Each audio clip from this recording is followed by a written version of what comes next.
They told him it was political suicide. They warned of sanctions, isolation, even assassination. No African leader survives a direct confrontation with Israel, they whispered. But 3 minutes ago, under the desert sun of Ouagadougou, a decree was signed that sent shockwaves from Tel Aviv to Washington. President Ibrahim Traoré of Burkina Faso has just made history. With one stroke of the pen, every Israeli deal, contract, and cooperation in his country was not paused, not renegotiated, but blocked. Entire systems dismantled. No mercy. Why? Because beneath the logos of humanitarian aid, telecom partnerships, and agricultural support, a sinister web had been discovered. A vast surveillance grid stretching across the heart of Africa, feeding foreign intelligence with every whisper, every message, every movement of African citizens. And today, one man decided to tear it all down.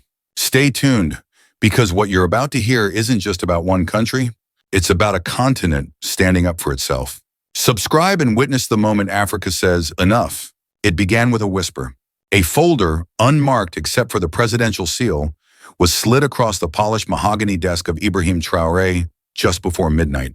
The man who brought it, Colonel Sawato, chief of intelligence, was a figure of steely composure, rarely ruffled by even the most volatile developments.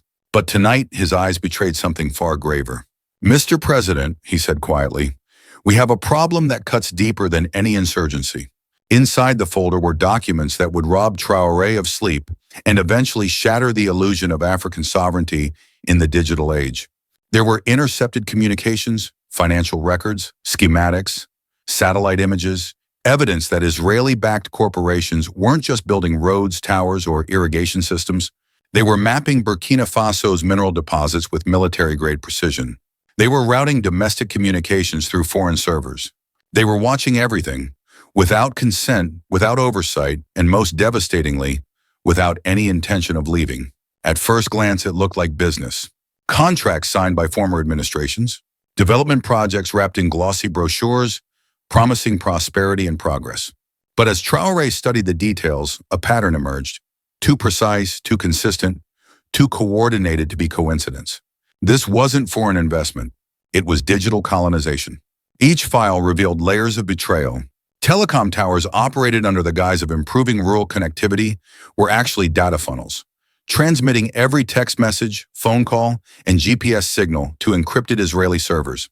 Agricultural programs supposedly designed to enhance crop yields were in fact tracking population density, movement patterns, and mapping arable land not for Africans, but for export contracts negotiated thousands of miles away. Technology training centers were merely recruiting hubs, using youth engagement as a veil to identify local intelligence assets. 17 separate sites were identified across Burkina Faso, each one masqueraded as civilian infrastructure. Each one tied, either directly or through a maze of shell corporations, to Israel's intelligence apparatus. President Traoré stared at the dossier long after Colonel Sawato had left. The wind outside howled like a warning. In the distance, the call to prayer echoed over the city. He didn't move. He couldn't.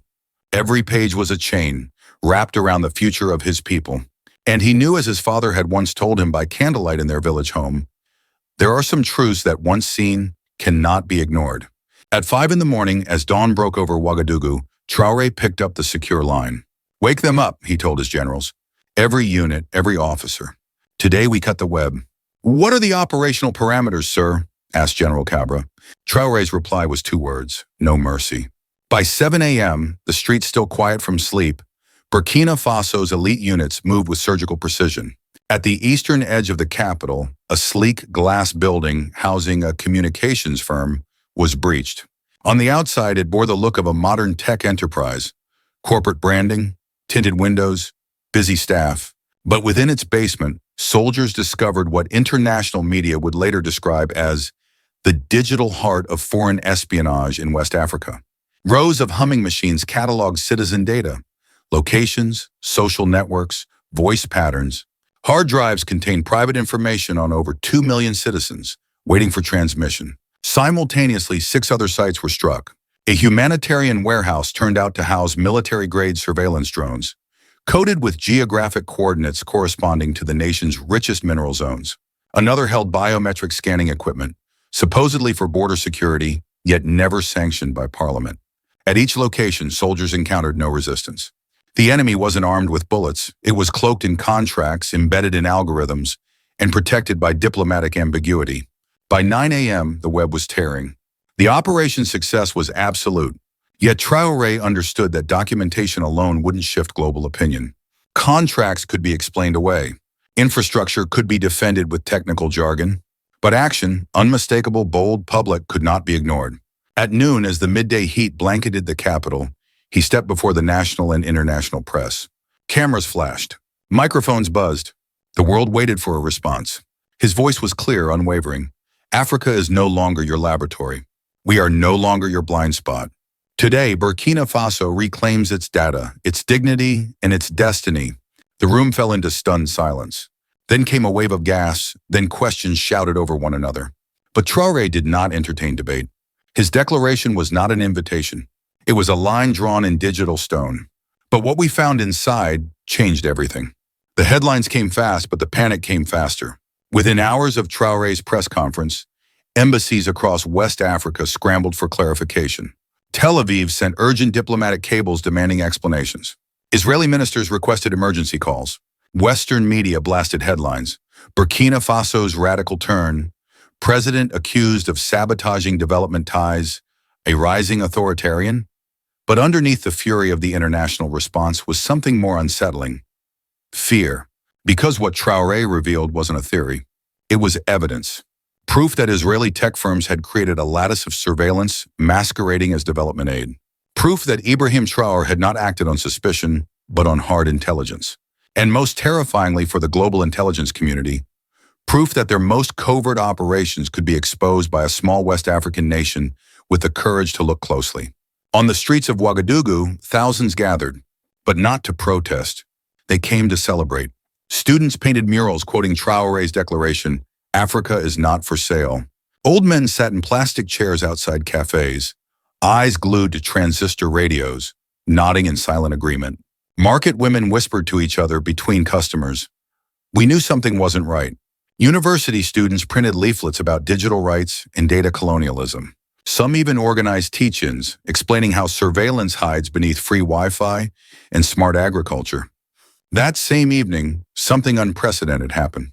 In Bamako, Mali, students gathered in the university square chanting, "Cut the wires and our data, our land, our future." They burned copies of contracts with known Israeli partners, contracts once considered untouchable. In Conakry, Guinea, fishermen's cooperatives publicly ended supply deals with companies linked to Israeli trade networks. "We'd rather sell to each other," said one leader, "than to those who spy on us." In Dar es Salaam, women's cooperatives announced they were launching a review of all foreign NGO partnerships. "Surveillance is not just a security issue," one spokesperson declared.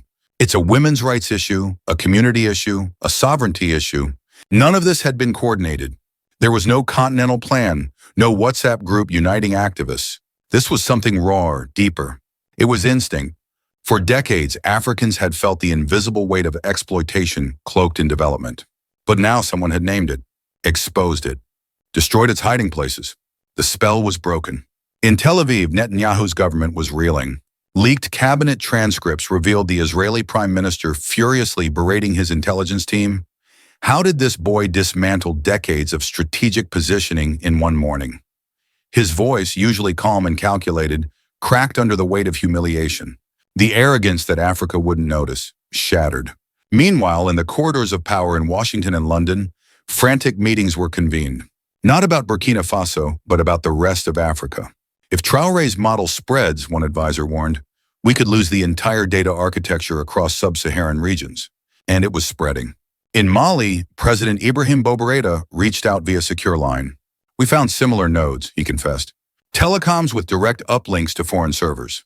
"What do we do?" Traoré's answer was firm. "Shut them down. All of them." Today, in Nigeria, anonymous sources within the Ministry of Communications began leaking documents. Proof of surveillance clauses buried in infrastructure contracts. In Senegal, a civil society group filed a legal motion demanding a parliamentary audit of all international telecom partnerships. But perhaps the most powerful shift came not from parliaments or press rooms, but from the people. Young Africans across the continent began asking new questions. Who owns our networks? Where does our data go? Why were we never told? Even opposition leaders in Burkina Faso, men who had campaigned fiercely against Traoré, found themselves agreeing publicly with his move. One prominent figure went on national TV and declared, "We may disagree on governance, but on this, on sovereignty, he did what had to be done." And then came the backlash. Israeli outlets ran op-eds branding Traoré dangerous. European think tanks questioned his mental fitness. American commentators warned of a digital iron curtain descending over Africa. But behind the rhetoric was fear. Not of war, not of chaos. Fear of an idea. Africa can say no. What terrified the intelligence agencies most wasn't the shutting down of their systems. It was the message being received by millions of Africans. You are being watched. Your leaders can stop it. Your continent can choose something else. But what scared Tel Aviv most wasn't just the data. It was the fact that, for the first time in decades, Africa was listening to itself. The streets of Ouagadougou did not erupt in panic. They bloomed with pride. Within 24 hours of the announcement, something changed in the air. Subtle at first, then unmistakable. The usual caution that hovered in conversations about foreign partners, the whispered warnings about not rocking the boat, they disappeared. In their place came something long forgotten in many corners of the continent: certainty. For the first time in years, citizens of Burkina Faso felt the full weight of state protection, not just from insurgents or poverty, but from the silent forces that had mapped their every breath. Families walked past telecom buildings with new awareness. Civil society groups issued statements not of condemnation, but of congratulations. And when the initial internet disruptions caused by the military's dismantling of surveillance nodes settled, the public reaction was almost celebratory. "This is the first time I feel like my government is not just watching me, but watching out for me," said a university student in Koudougou. Within days, a ripple of structural changes began. The Ministry of Education fast-tracked a program to introduce digital sovereignty into national curricula. Young people would now learn not just coding and hardware maintenance, but how data could be weaponized, how contracts could hide colonization, and how consent could be manipulated through technological jargon. Meanwhile, Parliament passed an emergency resolution requiring all foreign companies operating in sensitive infrastructure sectors to submit to a full independent audit by a joint civil-military oversight board. The message was clear. If you wanted access to Burkina Faso's markets, you'd do so on Burkinabe terms, or not at all. Across government ministries, contracts were pulled from drawers, dust blown off the corners, and examined line by line. What had once been mere paperwork became evidence of betrayal. Ministers who had long accepted foreign support began to understand just how steep the price of convenience had become. Public broadcasters ran nightly explainers about digital surveillance. Experts translated complex legal clauses into local dialects so elders in rural villages could understand exactly how their children's futures had been mortgaged in silence. The slogan, "Our data, our decision," was printed on bumper stickers, T-shirts, even school notebooks. For President Ibrahim Traoré, the personal impact was just as powerful. Former critics, journalists, academics, opposition politicians began to shift their tone. They still questioned his economic strategies, his military alliances, his youthful approach to governance. But on this issue, they spoke with one voice. "We may disagree with his method," said one opposition leader on national television, "but no African leader should ever accept espionage in the name of development." Even religious institutions joined the chorus. Imams spoke of digital dignity from mosque pulpits. Church leaders referenced biblical parables about thieves in the temple. This wasn't just a political moment, it was spiritual. And then came the calls. Citizens flooded radio shows with stories of suspicious NGO visits, strange devices installed in schools, unexplained clauses in farming contracts. Suddenly, everyone had a piece of the puzzle. A national network of awareness was forming, spontaneous, organic, unstoppable. The economic consequences? Not what analysts predicted. While some foreign investments were frozen, others surged. African firms previously sidelined by international giants began winning contracts. Local engineers, developers, and cybersecurity experts were brought into roles once monopolized by overseas consultants. Unemployment in the digital sector dropped by nearly 10% within weeks. More importantly, the mood had shifted. Where once people spoke of being left behind, they now spoke of catching up on our own terms. Traoré took to national television 2 weeks after the operation to address the country. "We have stopped whispering," he said. We have stopped negotiating with those who see us only as data points.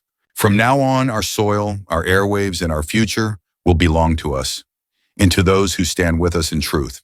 And then he asked a question that would become the rallying cry of a new African generation. If your government cannot protect your voice, how can it claim to speak for you? It was a question that echoed far beyond his borders. In Dakar, in Nairobi, and Harare, people began asking it aloud. Citizens demanded audits. Parliaments scheduled reviews. Even presidents who had once scoffed at Burkina Faso's recklessness began to reconsider their own digital arrangements. What Traoré had initiated was no longer a policy change. It was a psychological realignment. Africa had, for too long, tolerated foreign domination in digital form because it came with contracts, conferences, and carefully marketed promises. But now those promises looked like prison walls with glass doors. But Israel was just the beginning. The diplomatic storm was immediate and revealing. Within hours of Traoré's decree, Israeli envoys requested urgent closed-door meetings. They brought proposals for renegotiation, carefully worded statements of regret, and subtle insinuations of consequences. But Ibrahim Traoré had no interest in compromise. Africa does not need more apologies, he told one ambassador bluntly. We need respect. In Paris, the Élysée Palace issued a cautious statement urging dialogue and continued cooperation with traditional development partners. But documents recovered during Burkina Faso's operation told another story. French companies had quietly provided the legal frameworks that allowed Israeli firms to cloak surveillance under humanitarian aid. Their law firms crafted the contracts. Their auditors looked the other way. London was no different. British tech consultancies had facilitated the financial camouflage, routing intelligence funding through civilian NGOs, embedding intelligence staff in so-called advisory roles. Their role wasn't direct espionage, but lubrication. They made the operation appear clean. And then came Washington. The United States, long accustomed to its quiet dominance of digital infrastructure globally, found itself unusually silent in the early hours. Behind the scenes, however, alarm bells rang. The CIA wasn't just embarrassed by the exposure, it was unnerved by the precedent. A sovereign African government had identified, exposed, and dismantled a multinational surveillance architecture and was now inspiring others to do the same. When the U.S. State Department finally commented it was a masterpiece of ambiguity, praising Burkina Faso's commitment to national security while warning against moves that may destabilize regional digital cooperation. But their concern wasn't regional harmony. It was contagion. If this model spread, America's quiet partnerships across Africa could unravel. And they were beginning to. In Ghana, student organizations began petitioning the government to review telecom contracts involving American and European firms. In Tanzania, local cybersecurity experts published reports mirroring Traoré's claims, detailing how fiber optic networks were being routed through offshore servers. In South Africa, MPs raised parliamentary questions about foreign access to biometric voter data. But the most striking contrast came from the East. China, often accused of similar surveillance practices elsewhere, responded with calculated opportunism. Their firms publicly offered to meet Burkina Faso's transparency requirements. Russia extended an invitation for digital sovereignty dialogues with other West African nations. India and Brazil proposed partnerships explicitly framed as Africa First. A branding exercise, yes, but also a signal. They were listening. While the West wavered, the rest of the world recalibrated.